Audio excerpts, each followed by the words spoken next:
Hello friends, welcome to Patient Education series on cancer. जहां cancer की growth शुरू हो जाए, वहां जिंदगी की ग्रोथ रुक जाती है। कैंसर घातक है जो किसी को भी अपना शिकार बना सकता है। लेकिन कुछ समय से कैंसर विक्टिम्स बनने वाले पेशेंट्स में बढ़ रही है मेल्स की संख्या। ऐसा क्यों हो रहा है? क्या मेल्स को होने वाले कैंसर्स की पहचान की जा सकती है? क्या ये कैंसर्स क्योर हो सकते हैं? इन्हीं बातों का जवाब जानने के लिए आज हम बात करेंगे renowned oncologist, senior consultant, Dharamshila hospital, doctor Anish मारू से। Hello doctor. Thank you very much for inviting me. Doctor साहब, सबसे पहले ये बताइए कि भारत में पुरुषों में सबसे कॉमन कैंसर्स कौन से हैं? देखिए, जो कैंसर है वो पुरुषों में महिलाओं की बनस्पत ज़्यादा पाया जाता है, क्योंकि मोस्ट ऑफ द कैंसर हैं वो टोबैको रिलेटेड होते हैं। तो जो पुरुषों में सबसे कॉमन कैंसर है जहाँ पर स्मोक जारी है या टोबैको का यूज़ हो रहा है, जैसे मुंह है, गला है, ये सबसे ज़्यादा कॉमन कैंसर है। और उसके बाद फेफड़े का कैंसर जो है वो सबसे कॉमन है। और ये इस वजह से है क्योंकि तंबाकू का इस्तेमाल, चाहे वो खाने वाली तंबाकू हो, चाहे स्मोकिंग वाली तंबाकू हो, बीड़ी, सिगरेट, हुक्का, चिलम, कई फॉर्म्स में भारत में तंबाकू का इस्तेमाल होता है। तो उसके ऊपर डिपेंड करता है कि कैंसर कहाँ का हो रहा है। डॉक्टर साहब, लंग कैंसर यानी फेफड़ों का कैंसर क्या होता है? देखिए, फेफड़े जो होते हैं हमारे शरीर के अंदर, अंग जो है, फेफड़े में ऑक्सीजन का एक्सचेंज होता है। जो ब्लड सर्कुलेशन हार्ट से होता है वो फेफड़ों को जाता है, और जो हम सांस लेते हैं जिसमें ऑक्सीजन हम इनहेल करते हैं वो ऑक्सीजन लंग्स के अंदर जाती है, और वहाँ पर लंग्स में वो ब्लड में एक्सचेंज होती है। तो जो लंग्स का काम है मेनली, वो काम है ऑक्सीजन का एक्सचेंज करना। बहुत लंबे समय तक स्मोकिंग करने से या ऐसी इंडस्ट्री में काम करने से जहाँ पे धूल मिट्टी ज़्यादा जाती है, सांस के साथ जाती है और लंग्स में जम जाती है, तो ये धीरे धीरे धीरे जो ये केमिकल्स हैं ये बॉडी के अंदर रिएक्ट करके, और सेल्स जब डिवाइड होती हैं तो उसके अंदर कुछ जेनेटिक डिफरेंस पैदा कर देते हैं। उसकी वजह से ये कैंसर डेवलप होता है। तो मुख्य कारण जो फेफड़े के कैंसर का है वो स्मोकिंग है, या दूसरा जो कारण है वो ऐसी जगहों पर रहना जहाँ पर धूल मिट्टी या सिलिका इंडस्ट्री हम जिसको कहते हैं, उसमें बहुत लंबे समय तक 15 से 20 साल तक का एक्सपोजर अगर आपको रहे। कई बार पहले का अगर टीबी आपको रही हुई होती है तो उस टीबी के स्कार के अंदर भी कैंसर लंग में डेवलप हो जाता है। हर साल कितने पुरुषों को लंग कैंसर होता है? देखिए, एग्जैक्ट नंबर देना तो इंडिया में बहुत मुश्किल है, क्योंकि यहाँ पर कैंसर रजिस्ट्री जो है वो लिमिटेड जगह पे है। कैंसर रजिस्ट्री सब जगह पे नहीं है। तो जो लिमिटेड जगह पे है, अगर हम अंदाज़ा लगा के चलें कि एक साल में जो कैंसर भारत में हो रहे हैं उनकी संख्या है करीब 10 लाख।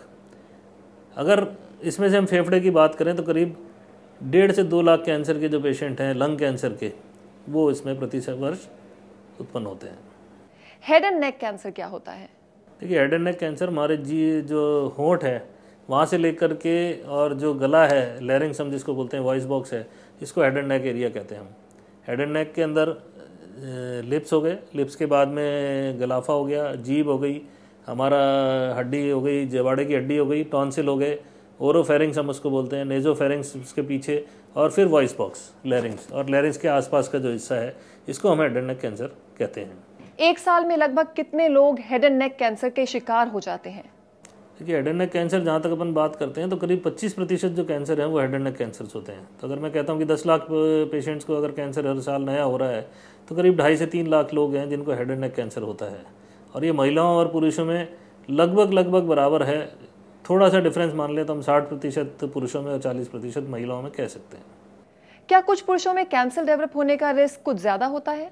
वो पुरुषों या महिलाओं की बात नहीं है। वो जो कैंसर डेवलप होने का रिस्क ज़्यादा उन लोगों में होता है जिसके अंदर जीन्स की ससेप्टिबिलिटी होती है। अगर मेरी फैमिली में किसी पे कोई पेशेंट ऑलरेडी एग्जिस्टिंग है तो मेरी जो जीन्स हैं वो ऑलरेडी ससेप्टिबल हैं कि अगर उसको एक और हिट मिल गया तो वो कैंसर में कन्वर्ट हो सकती है। तो जेनेटिक जो फैक्टर्स हैं या कॉमन एनवायरमेंटल फैक्टर्स ऐसे होते हैं। कई बार ऐसा होता है कि एक घर में रहने वाले पति पत्नी दोनों को कैंसर हो जाता है, या एक घर में रहने वाले और किसी मेंबर को कैंसर हो जाता है। तो वो जो कंटिन्यूस एनवायरमेंटल फैक्टर जो मुझ पे काम कर रहा है वो धीरे धीरे करके और मल्टीपल हिट करता है जीन्स को। नॉर्मल बॉडी उसको रिपेयर कर देती है। जब बॉडी की रिपेयर मैकेनिज्म से ज़्यादा हीटिंग हो जाती है तो फिर हम उसको कैंसर में डेवलप होना प्राप्त करते हैं। हेड एंड नेक कैंसर के साइंस एंड सिम्टम्स यानी कि लक्षण क्या होते हैं? देखिए, सबसे पहले अपन मुंह और गले की बात करते हैं। तो मुंह और गले के अंदर साइंस एंड सिम्टम, सबसे जो कॉमन सिम्टम है वो है नॉन हीलिंग अल्सर। कोई घाव हो जाए मुंह के अंदर, जीभ के ऊपर घाव हो जाए, गलाफे में घाव हो जाए, लिप के ऊपर घाव हो जाए जो न भर रहा हो। आपने इलाज करा लिया, डेंटिस्ट से चेक करा लिया, डेंटिस्ट ने भी काफ़ी देर देख लिया, महीना 2 महीने हो गए पर घाव नहीं भर रहा है, तो वो डेंजर साइन है, उसका हमको बायोप्सी करा लेनी चाहिए। अगर गले के अंदर है तो हमारी आवाज़ बैठ सकती है, बोलते बोलते आवाज़ भर्रा जाना, खांसी के अंदर खून आना, निगलने में परेशानी होना, या गले में कोई गांठ पैदा हो जाए। अगर प्राइमरी मेरी मुंह में है तो गले में सेकेंडरी गांठ हो सकती है, तो उस गांठ से भी कैंसर का पता चल सकता है। जहाँ तक फेफड़े के कैंसर का सवाल है, हिंदुस्तान के अंदर कैंसर और टीबी उतने ही रैम्पेंट है, और विडंबना ये है कि जो सिम्टम हैं टीबी के और कैंसर के वो लगभग मिलते जुलते हैं। तो बहुत समय ऐसा होता है कि जनरल फिजिशियन ने उसको पेशेंट को देखा तो वो एक्सरे देख करके उसको टीबी का ट्रीटमेंट चालू कर देता है। महीने 2 महीने 3 महीने में जब उसको टीबी का असर नहीं आता है तब जाकर के वो कैंसर की जांच कराता है और पता लगता है कि वो कैंसर था। और ऐसा पाया जाता है कि जो टीबी का इलाज हम जितने मरीजों का कर रहे हैं उसमें से करीब 25% मरीज अल्टीमेटली कैंसर के निकलते हैं। तो सिम्टम उनके जो हैं वो मुख्य है कि खांसी में खून आना, छाती में दर्द होना, सांस का भारीपन होना, सांस लेने में परेशानी हो, लंग्स में पानी भर जाए, बुखार आए, भूख बंद हो जाए, वजन कम हो जाए। ये सब सिम्टम टीबी में भी हो सकते हैं। तो बहुत बार ऐसा होता है कि डॉक्टर देखता है पेशेंट को, एक्सरे करता है और उसके अंदर टीबी की दवाई चालू कर देता है, पर क्योंकि आज के ज़माने में डायग्नोसिस की फैसिलिटी हमारे पास बहुत सारी हैं, तो उस पेशेंट का सीटी स्कैन या ब्रोंकोस्कोपी करा करके ये भी कंफर्म कर लेना चाहिए कि टीबी ही है। कैंसर स्क्रीनिंग क्या है, क्यों करनी चाहिए और कितनी बार करानी चाहिए? देखिए, स्क्रीनिंग ऑफ कैंसर का मतलब ये होता है कि हम जो पेशेंट है उसके अंदर कैंसर के सिम्टम आने से पहले ही अगर हम उसका डायग्नोसिस कर लें तो उसको हम स्क्रीनिंग कहते हैं। स्क्रीनिंग का मतलब है हम नॉर्मल आदमी का परीक्षण कर रहे हैं कैंसर को डिटेक्ट करने के लिए। उसके अंदर डिटेक्शन की संभावना बहुत कम होती है, पर जिसको भी हम डिटेक्ट करते हैं वो बहुत अर्ली स्टेज पे डिटेक्ट हो जाता है। क्योंकि कैंसर के लिए हमारा एक ही उद्देश्य है कि जितनी जल्दी स्टेज पे कैंसर का डायग्नोसिस होकर के ट्रीटमेंट हो जाएगा, उसके ठीक होने की संभावना उतनी ही ज़्यादा हो जाएगी। मुख्यतः अगर फर्स्ट स्टेज से पहले ही हमें को उसको पकड़ना है तो स्क्रीनिंग हम करते हैं। अब स्क्रीनिंग की जो प्रॉब्लम है वो हमारे देश के अंदर है सबसे बड़ी प्रॉब्लम जनसंख्या। तो जो हमारे को जितने उपकरण और जितना मैन पावर चाहिए स्क्रीनिंग करने के लिए वो हमारे देश में उपलब्ध नहीं है, या हम यूँ कह लें कि वो कॉस्ट इफेक्टिव नहीं है। पहले ICMR वगैरह ने बहुत सारी कोशिश की, पर अल्टीमेटली उन्होंने पाया कि हमने करीब 10,000 20,000 आदमियों को टेस्ट करने के बाद एक मरीज कैंसर का निकला, और उन 10-20 हज़ार को टेस्ट करने में जितना पैसा खर्च करना पड़ा उससे कम पैसे में वो एक मरीज का इलाज हो सकता है। तो वो हमारे देश के लिए उतना सक्सेसफुल मॉडल नहीं है। पर कॉमनली जिसके लिए हम स्क्रीनिंग अभी भी करते हैं वो एक तो है ब्रेस्ट कैंसर महिलाओं के अंदर। तो महिलाओं में ब्रेस्ट कैंसर को जितनी जल्दी हम पकड़ लेंगे उतनी जल्दी उसका ट्रीटमेंट हो सकता है। और जो हम रिकमेंड करते हैं वो ये कहते हैं अगर किसी की फैमिली में कोई कैंसर नहीं है तो 45 साल की उम्र से लेकर के 55 साल की उम्र तक साल में एक बार मैमोग्राफी करा लेनी चाहिए। दूसरा बहुत सिंपल तरीका है ब्रेस्ट सेल्फ एग्जामिनेशन। हर महिला को महीने में एक बार अपने स्तन की जांच करके उसमें अगर कोई गांठ महसूस हो रही है जिसमें दर्द नहीं है तो वो जांच अगर उसको लगे तो फिर उसको फिजिशियन से कंसल्ट करना चाहिए, ताकि वो रूल आउट कर सके कि वो सिंपल गांठ है या कैंसर की गांठ है। क्या लाइफस्टाइल मॉडिफिकेशन से कैंसर के रिस्क को कम किया जा सकता है? कैंसर जितने कैंसर होते हैं उसमें से 50% कैंसर लाइफ स्टाइल से रिलेटेड है, और लाइफ स्टाइल से रिलेशन में सबसे इम्पॉर्टेंट है टोबैको का यूज़। सेकंड मोस्ट इम्पॉर्टेंट है ओबेसिटी, जो वेट हमारा इंक्रीज है वो। तीसरा इम्पॉर्टेंट चीज़ है हमारी डाइट। टोबैको की सबसे पहले बात करेंगे तो टोबैको जब हम यूज़ करते हैं तो टोबैको में करीब 400 केमिकल ऐसे हैं जो कैंसर प्रोड्यूस करते हैं। अगर टोबैको का इस्तेमाल, चाहे वो खाने वाली टोबैको हो चाहे वो स्मोकिंग वाली टोबैको है, उसका यूज़ करना हम बंद कर दें तो 50% जो कैंसर हैं वो तो वैसे ही अपने आप ही रुक जाएंगे। और जो ये कैंसर जो टोबैको है वो खाली मुंह, गले या फेफड़े का ही कैंसर नहीं करती, उसके बाद वो पेट का भी कैंसर कर सकती है, वो पेशाब की थैली का कैंसर भी कर सकती है, वो सर्विक्स का कैंसर भी कर सकती है। सभी चीज़ों के लिए रिस्क को वो बढ़ा देती है। दूसरी है मोटापा अगर बढ़ता है तो हमारे शरीर के अंदर जो हार्मोनल चेंजेस होते हैं उन हार्मोनल चेंजेस की वजह से ब्रेस्ट कैंसर की रिस्क और एंडोमेट्रियल कैंसर है, दोनों की रिस्क बहुत बढ़ जाती है। तीसरी चीज़ हम डाइट की बात करें तो वेजिटेरियन जो डाइट है, शाकाहार, वो कैंसर को रोकता है। जो भी हम केमिकल हमारे शरीर में खा रहे हैं, खाने के दौरान जो भी हमारे केमिकल जा रहे हैं और आंतों के थ्रू जब वो पास हो रहे हैं, तो अगर हमारी डाइट फाइबर रिच डाइट है तो वो सारे जो टॉक्सिन्स हैं वो उस फाइबर डाइट के अंदर एब्जॉर्ब होकर के वो शरीर से बाहर निकल जाते हैं।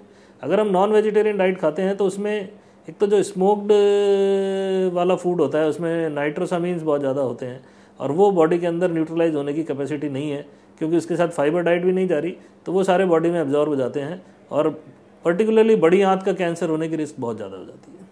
क्या हाइपरटेंशन और डायबिटीज जैसी बीमारी कैंसर को इंक्रीज करने में मदद कर सकती है? नहीं, ये जो बीमारियां हैं ये कैंसर की रिस्क को इंक्रीज करने में तो कोई मदद नहीं करती है, पर उसके इलाज के अंदर बाधाएं उत्पन्न करती है। अगर हमको किसी पेशेंट का ऑपरेशन करना है, अगर उसको ब्लड प्रेशर ज़्यादा है या डायबिटीज़ अनकंट्रोल्ड है, तो एनेस्थीसिया वाले उसको फिटनेस नहीं देते, हम उसको ऑपरेशन डिले करना पड़ सकता है। तो ये जो सारी बाकी बीमारियां हैं वो जो रोज़मर्रा में हम कैंसर का ट्रीटमेंट करते हैं, तो उसमें जो दवाइयों के या ऑपरेशन के दौरान या रेडियोथेरेपी के दौरान, इन सब के दौरान ये बाधाएं उत्पन्न कर सकते हैं। इनकी वजह से पर से कैंसर नहीं हो सकता। कैंसर की स्टेजेस क्या होती हैं और वो कौन कौन सी हैं? ये जो कैंसर है मुख्य रूप से हम उसको 4 अवस्थाओं में डिवाइड करते हैं, stage 1, stage 2, stage 3 and stage 4। Stage 1 का मतलब है कि कैंसर जहाँ उत्पन्न हुआ वहीं पे लिमिटेड है, तो वो फर्स्ट स्टेज है और उसका साइज जो है वो छोटा है, 2 या 3 सेंटीमीटर से छोटा ट्यूमर है। स्टेज 2 के अंदर ये है कि बीमारी जो है वो उस 3 सेंटीमीटर से साइज़ बड़ा हो गया, पर अभी भी वो लिमिटेड उसी ऑर्गन में जहाँ पैदा हुई। स्टेज 3 में वो उस जगह से क्रॉस करके लिम्फेटिक्स में चली गई, नेक्स्ट स्टेप जो लिम्फेटिक्स है उसमें चली गई, तो वो स्टेज 3 कहते हैं हम उसको।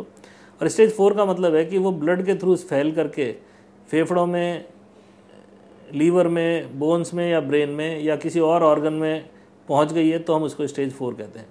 स्टेज 4 के अंदर पेशेंट का ठीक होना नामुमकिन है लगभग अधिकतर बीमारी में। कुछ बीमारियां हैं जिसमें कीमोथेरेपी बहुत इफेक्टिव है, उसमें चौथी स्टेज वाला मरीज भी ठीक हो जाता है, पर अधिकतर जो बीमारियां हैं उसमें चौथी स्टेज वाला मरीज ठीक नहीं हो सकता। स्टेज 1 और 2 के अंदर सबसे पहले हम उसकी सर्जरी कर देते हैं और उसके बाद में जो माइक्रोस्कोपिक सेल्स बॉडी में बची हैं उसके लिए कीमोथेरेपी या रेडियोथेरेपी करते हैं, तो उनमें जो ठीक होने की संभावना है वो करीब 70 to 80% पेशेंट जो है वो ठीक हो जाते हैं। पर हमारी विडम्बना ये है कि अभी भी हमारे देश में 80 से 90% मरीज तीसरी या चौथी स्टेज में आते हैं, जहाँ पर उनको ठीक करने की संभावना है वो बहुत कम हो जाती है। आप व्यूअर्स को क्या मैसेज देना चाहेंगे? देखिए, मैं तो यही कहना चाहता हूँ कि अगर हमको कैंसर को रोकना है तो जो चीज़ हमारे पुरखे करते आए, जो हमारे ऋषि मुनि करते आए हैं, जिसको आज हमने छोड़ दिया है पर जो वेस्टर्न कंट्रीज़ हैं उन्होंने उसको अपना लिया है और वहाँ पर वो इंसिडेंस है वो कम होती जा रही है और हमारे देश में अभी बढ़ रही है, क्योंकि हम वेस्टर्न कंट्रीज़ को 10 साल बाद फॉलो करते हैं। तो हमारे आचार व्यवहार, खाना पीना, इन सब के अंदर हमारे को कंट्रोल करना पड़ेगा। सबसे जो इम्पॉर्टेंट चीज़ है वो तो है तंबाकू का इस्तेमाल और मदिरापान, शराब का इस्तेमाल वो बिल्कुल ना करें। उसके बाद खाने पीने के अंदर हमारी को हेल्दी डाइट जिसके अंदर केमिकल्स नहीं हो। मैक्सिमम जो आज बीमारी हो रही है वो खाने पीने के अंदर जो केमिकल्स होते हैं उसकी वजह से हो रही है। And most important of them is preservative. Her food के अंदर प्रिजर्वेटिव है, ये सबसे डेंजरस है। फास्ट फूड की जब प्रचलन आ गया तो उसमें जो भी चीज़ बन रही है उसे हर चीज़ में प्रिजर्वेटिव है। तो खाना पीना हमारा जितना सात्विक होगा उतना हमारी बॉडी के अंदर फ्री रेडिकल्स कम बनेंगे। फ्री रेडिकल्स कम बनेंगे तो वो बॉडी के जो जीन्स हैं उनको हिट कम करेंगे, तो बॉडी की जो रिपेयर मैकेनिज्म है उसके ऊपर स्ट्रेस उतना नहीं पड़ेगा। तो बॉडी पे स्ट्रेस कम से कम किया जाए। तो तंबाकू छोड़ दिया आपने, डाइट आपकी ये हो गई, उसके बाद आप योगा वगैरह, प्राणायाम वगैरह ये करते हैं, एक्सरसाइज करते हैं, वेट को कंट्रोल रखते हैं और खुश रहते हैं ताकि स्ट्रेस नहीं बॉडी में रहे। तो ये सारी चीज़ें अगर करते हैं तो लगभग मेरा ये मानना है कि 50% जो हम कैंसर के जो पेशेंट हैं हमारे आज साल में अगर 10 लाख हो रहे हैं तो उसको हम घटा के 5 लाख पे ला सकते हैं। तो मेरा यही कहना है हमारे दर्शकों से कि इन सब चीज़ों का पालन करें और जो हमारी पुरानी दिनचर्या थी उस पर वापस अगर जा पाएँ तो उस पर जाएंगे तो उनकी बॉडी का हेल्थ जो है वो मेंटेन रहेगी। Thank you so much doctor. पुरुषों में होने वाले कैंसर्स के बारे में आज आपने हमें काफी विस्तार पूर्वक बताया। Thank you very much for inviting me. अब आप ये जान चुके हैं कि मेल्स में कैंसर किस वजह से हो सकता है और ये कैसे पता लगेगा कि कैंसर की शुरुआत हो चुकी है, और साथ ही आप ये भी समझ चुके हैं कि रूटीन चेकअप से कैंसर को शुरुआत में ही पकड़ा जा सकता है। तो हमें उम्मीद है कि आप इन बातों का ध्यान रखेंगे। अब वक्त है आपसे इजाजत लेने का। हम फिर मिलेंगे अगले एपिसोड में, कैंसर के कुछ और पहलुओं पर बात करेंगे। It's time to sign off with a hopeful message that together we will defeat cancer in future. So keep watching Patient Education series on cancer. अपना ख्याल रखिए क्योंकि हमें आपकी फिक्र है।